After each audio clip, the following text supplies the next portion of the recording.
Hey everybody, welcome into Warp Factor 10, our show about all things Star Trek here on the Arena Productions. I'm your host Expat, along with my co-host Burley. We want to thank you all for coming on in. And we're going to be doing our recap of Picard Season 3, Episode 8, titled Surrender. But first, just want to let all of you know that this is going to be a spoiler-filled recap. There are going to be spoilers throughout this episode. So if you have not watched the episode yet, please go to Paramount Plus and check out the episode and then come back and enjoy this recap episode of ours here. And if you enjoy this episode, along with any of our other content here on the Arena Productions, and if you are new here, please be sure to hit that like and the subscribe and the notification bell so that you can be notified of all the content that comes out here on the Arena Productions. So Burley, it's time to start. Let's get the slideshow rolling here, and let's talk about episode 8. So we get Vadic, of course,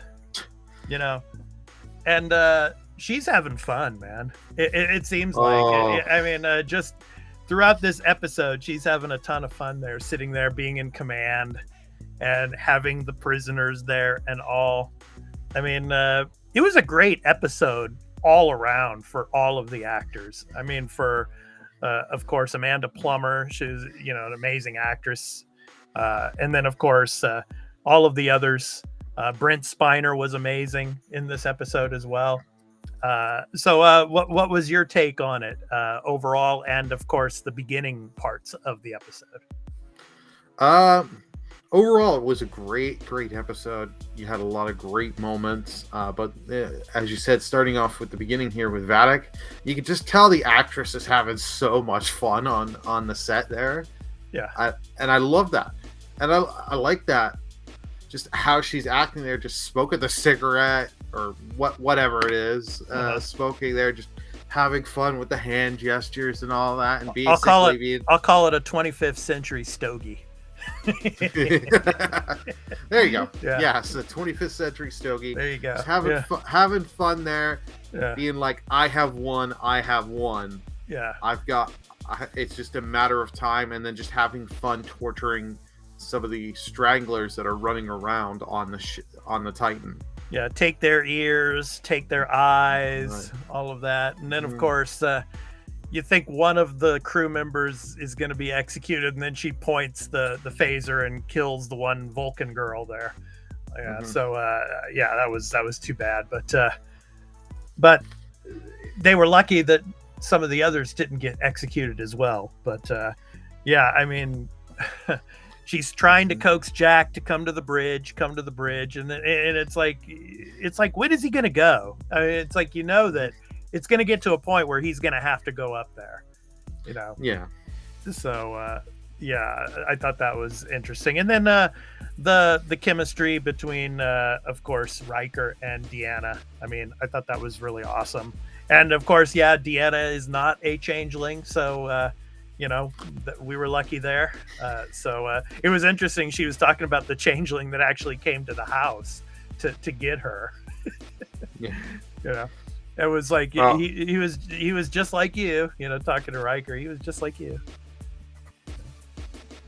Oh yeah, that was a good scene with that, with Riker and Deanna just talking it out and talking about how Riker has left for a while and all this and that.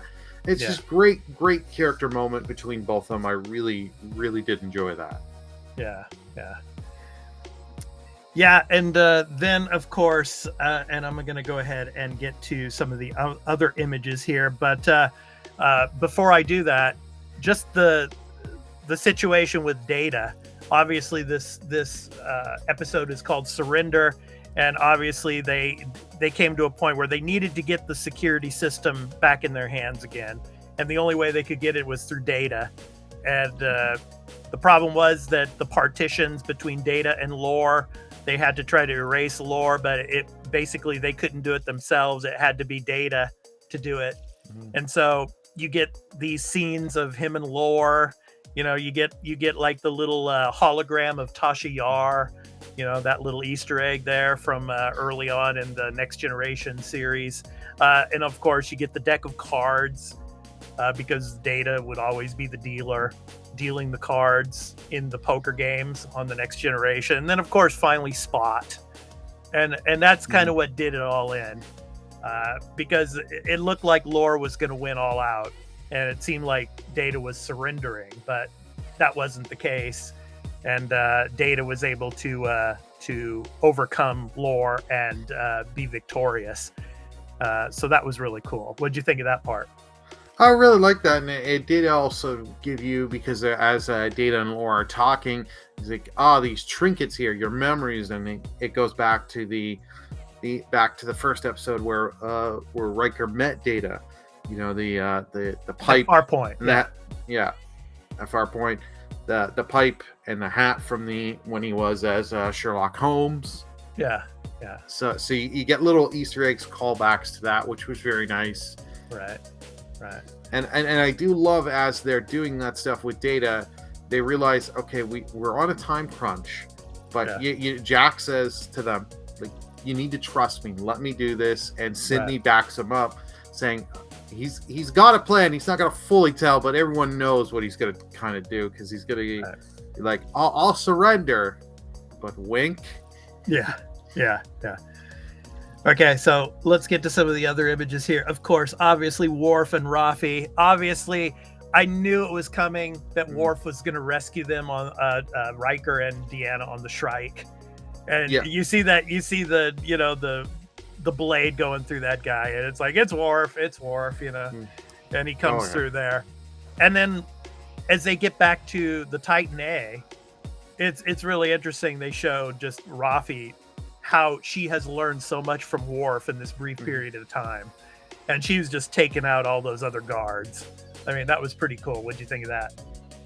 Oh, that was just great, and I loved that they still continued on with earlier in the season when Worf saves Riker and Deanna. He hugs them, and he's saying all this stuff. You could just see on Riker's face, he's like, okay, is this Worf, or is this someone else? Yeah. And then, of course, we get to Data as he, of course, defeats Lore, and then he's taking over the system again, the security system. And I just love the line that he gives. USS Titan, this is your friendly, positronic, pissed-off security system back online. Unwanted guests and monologuing protoplasms. I am initiating an immediate shift change. I just love that. I know. Oh, that was great. Yeah. And then, of course, he's like, Jack Crusher, you're up. And then, of course, the thing he had in his hand was like a shield, because they basically opened up the bridge to suck out, Vadic and her leading guard, the big guard guy, and just sucked him out into space. And I just gotta show this to you. I mean, it's so funny here. I mean, when I saw this scene, it just reminded me of Infinity War with the Maw, when he's like sucked out, and then he like freezes out there, and dies. So it's like, this is just exactly like that, And so I was waiting for Jack to say something like, have you seen that movie from 300 years ago called Alien? We could do something like that. You remember that really old movie? Yeah. More pop culture reference out of you, boy.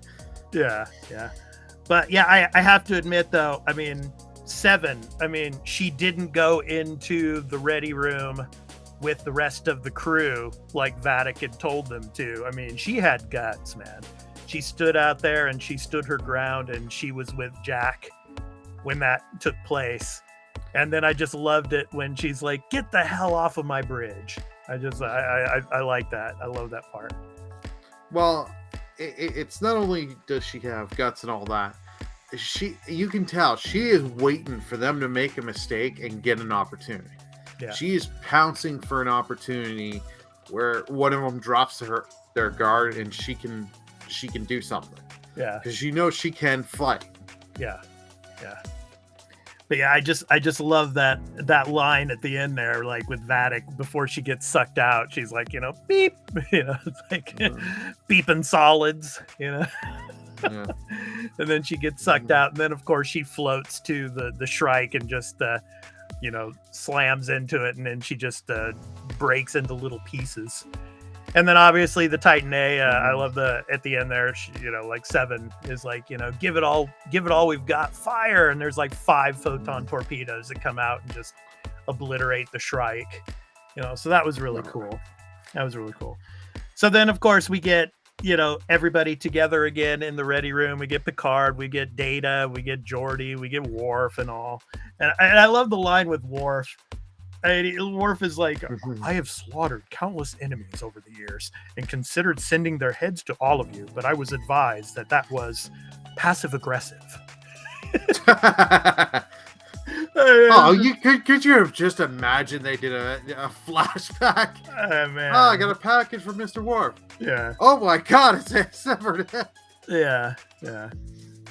So anyway, that was a cool scene of them all together and obviously trying to come up with a plan. And obviously they talk about the fact that Picard's neurotic syndrome, unfortunately, that's what the changelings were after, because they had taken a part of his parietal lobe, which, had that syndrome.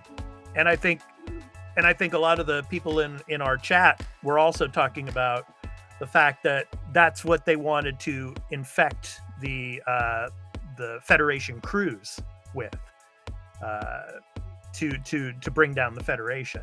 So that's still a possibility. And Riker was saying in the ready room there that they were still analyzing that data, and we're probably going to find more about that in the next episode. But Burley, what I want to ask you about here is the final part of the episode. Deanna sits down with Jack, and then Jack, of course, explains to her about the red door, which Vadic was explaining and talking to him about earlier in the episode. And we've seen this throughout the season. And so Deanna is like, I'll go with you. You're not alone. And then at the very end of the episode, it looks like Deanna's putting her hand on the doorknob to open it. So my question to you is, what is behind that door, do you think? See, I've been trying to think, what is going to be behind this door? I have no clue, to be completely honest with you. Yeah. It seems like it's some type of life form, some type of entity. Obviously, it's been haunting Jack. It's not inside him, but it's surrounding him, so to speak, and it's probably what's giving him these powers. Of course, in the episode, you see Jack being able to manipulate other crew members, take over their minds, and be able to see through them, or be able to use their bodies to input codes. But I mean, whatever this thing is. And another interesting thing is, remember Alondra LaForge was saying to Geordi, what about Hangar Bay 12? What is stored in Hangar Bay 12 at 8th and Prime? Maybe it's something to do with this life form or something that's trying to get out. Who knows? Yeah, I would say that's a pretty good guess. Yeah. So who knows? We shall see. But it was a great episode, and really excited for the last 2 episodes of the season. And the last 2 episodes, episode 9 is titled Vox. So Vox in Latin means voice of the people. So that'll be interesting to see what happens there. And then the very last episode is titled The Last Generation. So obviously the very first episode was titled The Next Generation, right? But I guess the last episode being called The Last Generation refers to Picard and maybe Janeway and all of those others that are coming to save the Federation once more. I don't know, we shall see, but exciting stuff, Burley, eh? Yeah, good stuff. Oh yeah, I cannot wait. Like, this season has won me over. Season 2 was not something I wanted to remember, and it wasn't as going into season 3. I was not too wanting to do this as much. But season 3 has won me over. It's been really good. Yep. It's like keep if they could keep. Like, I'm kind of glad it is ending in a sense, because they're not going to go just drag this out so long. Yeah. It's like go out on a high note where you're wanting more. Yeah. Yeah, well, some of the actors and actresses, particularly the actress who portrays Sydney LaForge, she's been teasing a new series that might possibly be coming with some of the characters from this series. Maybe, of course, herself, maybe Alondra, and possibly Captain Shaw. We shall see. They're saying something about it's called Star Trek Legacy, but I don't know if that's ever going to come to fruition. I hope so, but we shall see. But anyway, two more episodes of Picard. We're looking forward to bringing you the recaps, and of course I will be bringing you some sneak peeks, as well as some sneak peek photos when they come out, the images for the next episode. So stay tuned for that here on Warp Factor 10, our show about all things Star Trek here on the Arena Production. So I've been your host, Expat, along with my co-host, Burley. We hope to catch you next week. So until then, live long and prosper, and we'll see you in the next one. Take care, everyone. Peace. Bye, everyone.